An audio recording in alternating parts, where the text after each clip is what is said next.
Perang Iran dan Amerika kembali memasuki fase yang sangat serius.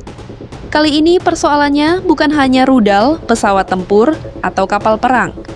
Yang mulai menjadi perhatian dunia adalah minyak. Iran mengeluarkan ancaman bahwa jika tekanan Amerika terus berlanjut, termasuk sanksi dan tekanan terhadap jalur perdagangan, Tehran dapat mengambil langkah yang jauh lebih keras terhadap aliran energi dari kawasan Teluk. Dan jika ancaman tersebut benar-benar diwujudkan, dampaknya tidak hanya dirasakan oleh Amerika atau negara-negara Timur Tengah. Indonesia juga bisa ikut terkena dampaknya. Mengapa? Karena ada satu jalur laut yang sangat penting bagi perdagangan energi dunia. Selat Hormuz, jalur sempit di antara Iran dan negara-negara Arab Teluk ini, menjadi salah satu pintu utama bagi minyak dan produk energi dari kawasan tersebut menuju pasar dunia. Dan sekarang, aktivitas pelayaran di Hormuz dilaporkan turun sangat tajam dibandingkan kondisi sebelum konflik. Dalam beberapa hari terakhir, jumlah kapal yang melewati jalur tersebut bahkan hanya tinggal sebagian kecil dari kondisi normal. Artinya, meskipun Hormuz belum sepenuhnya tertutup secara fisik, dampak ekonominya sudah mulai terasa. Situasinya sekarang seperti permainan tekanan. Amerika meningkatkan tekanan terhadap Iran melalui sanksi ekonomi. Washington berusaha membatasi kemampuan Tehran menghasilkan dan menjual minyak.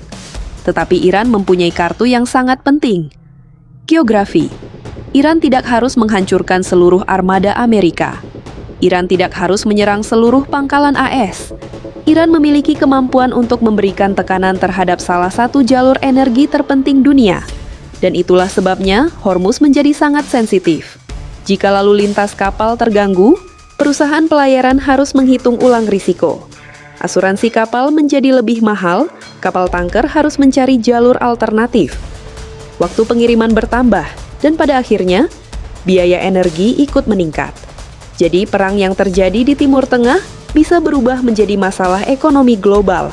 Dan pertanyaan besarnya sekarang, jika Iran benar-benar meningkatkan tekanan terhadap minyak Teluk, siapa saja yang akan terkena dampaknya?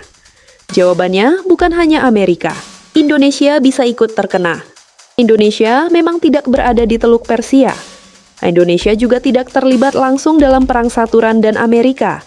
Tetapi Indonesia tetap terhubung dengan kawasan tersebut melalui perdagangan energi global.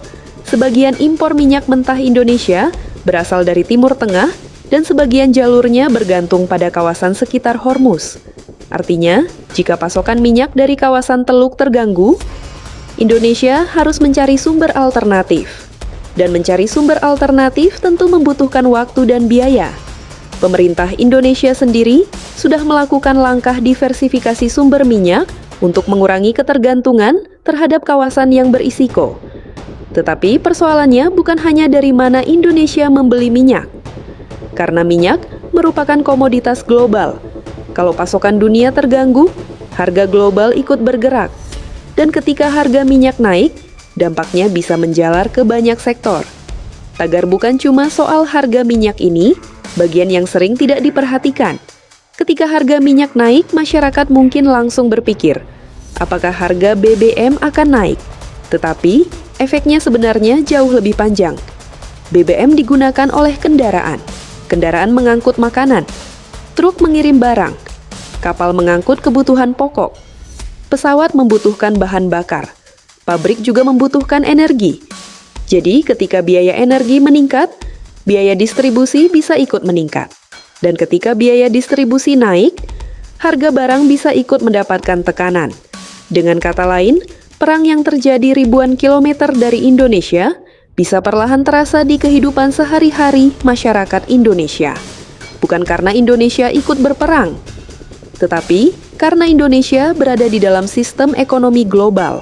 Perkembangan terbaru juga menunjukkan bahwa persoalannya mulai bergeser dari minyak mentah ke produk BBM. Ini sangat penting, karena negara-negara Asia bukan hanya membutuhkan minyak mentah. Mereka juga membutuhkan bensin, diesel, bahan bakar pesawat, dan berbagai produk olahan minyak lainnya. Ketika jalur perdagangan terganggu, kilang dan perusahaan energi harus mencari pasokan dari tempat lain. Dan itu berarti jarak lebih jauh, biaya lebih tinggi, dan risiko lebih besar. Reuters melaporkan impor produk BBM Asia pada Agustus mengalami penurunan dibandingkan rata-rata sebelum konflik. Ini menunjukkan bahwa dampak konflik mulai masuk ke rantai pasokan energi regional, dan Indonesia tentu harus memperhatikan perkembangan ini. Mengapa Iran memilih minyak? Karena minyak adalah salah satu senjata ekonomi paling kuat yang dimiliki Iran. Teheran tahu bahwa dunia membutuhkan energi. Amerika membutuhkan energi. Cina membutuhkan energi. India membutuhkan energi. Jepang membutuhkan energi. Korea Selatan membutuhkan energi. Dan negara-negara Asia Tenggara juga terhubung dengan pasar energi tersebut. Jadi ketika Iran memberikan ancaman terhadap jalur minyak, yang menjadi sasaran tekanannya bukan hanya satu negara.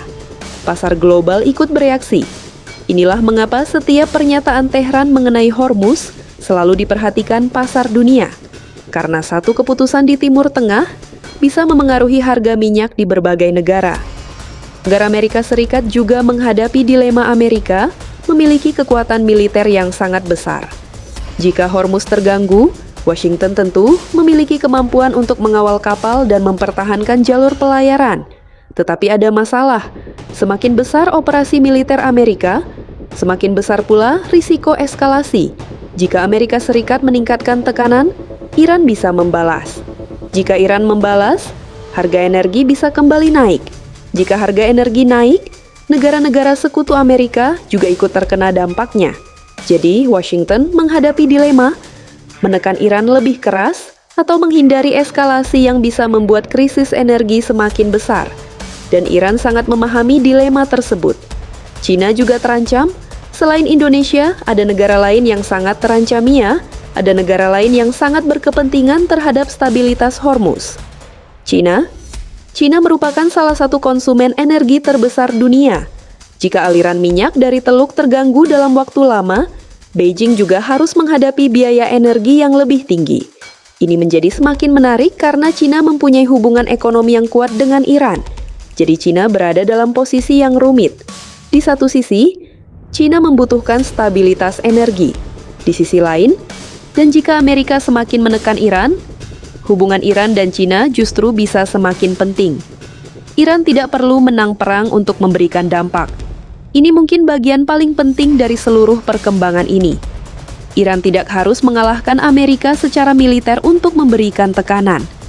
Iran hanya perlu membuat perang menjadi mahal dan sulit dipertahankan.